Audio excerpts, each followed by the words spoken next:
I never wanted to tell this story to anyone, but now I feel like it's the right thing to do. I don't know if you'll believe me or not, but what happened, I can never forget it. It was 2017. I had moved to a small town in North India for work. Finding a rental house was tough, but I finally got one. The house was a bit old and located on the outskirts of the town. While showing me the place, the landlord said something strange. "Don't go outside at night. Not many people live around here." I didn't take it seriously and moved in with my belongings. The first 2 nights went by peacefully, but on the third night, everything changed. At around 2:30 a.m., I woke up to the sound of soft crying. It was a woman's voice, filled with pain, sobbing gently. At first I thought someone was in the street, but then I realized the sound was coming from right outside my door. My heartbeat quickened. I got up and tried to peek outside through the window, but there was no one. The crying continued, soft yet clear. Then, there was a knock on the door. Knock, knock, knock. I froze. Who could be here at this hour? I slowly moved towards the door. Knock, knock, knock. The knocking grew louder. I thought maybe someone was in trouble. In a hushed voice, I asked, "Who is it?" No answer. Just the sound of crying.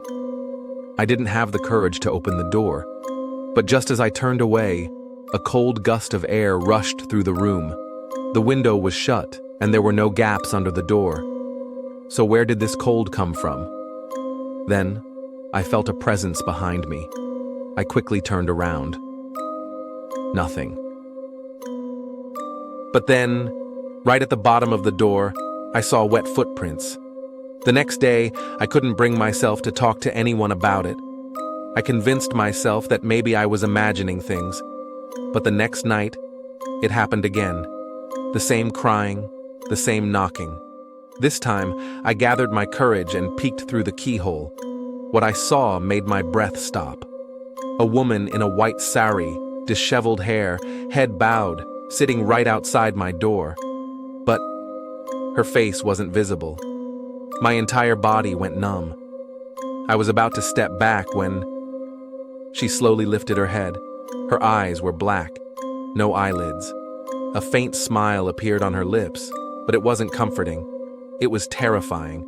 And then, suddenly, she vanished. I immediately opened the door and looked outside, but there was no one. However, the wet footprints were still there, leading into my room. Now, I was certain something was wrong. The next day, I asked the landlord about it. He tried to avoid the topic, but then he finally admitted, "A woman used to live here before. Her husband abused her terribly, and one day, she died. But they say her spirit still lingers in this house. That very day, I decided to leave, but that night, she came back." At around 3 a.m., the knocking started again, but this time, the door opened on its own. I was paralyzed with fear. She stood right in front of me. This time, her face was fully visible. There were deep wounds, and blood was dripping from her eyes. She looked straight at me. I felt like I couldn't breathe. My body wouldn't move. My vision started to blur. Then she slowly stepped forward. Her movements were unnatural, like a shadow gliding rather than a person walking. As soon as she touched my shoulder, it felt like a block of ice was pressed against my skin. My eyes shut on their own. And then, everything went black. When I woke up, I was lying on the floor. The door was still open, but no one was there. I hastily packed my things and ran from that place. Since that day, I have never returned to that town.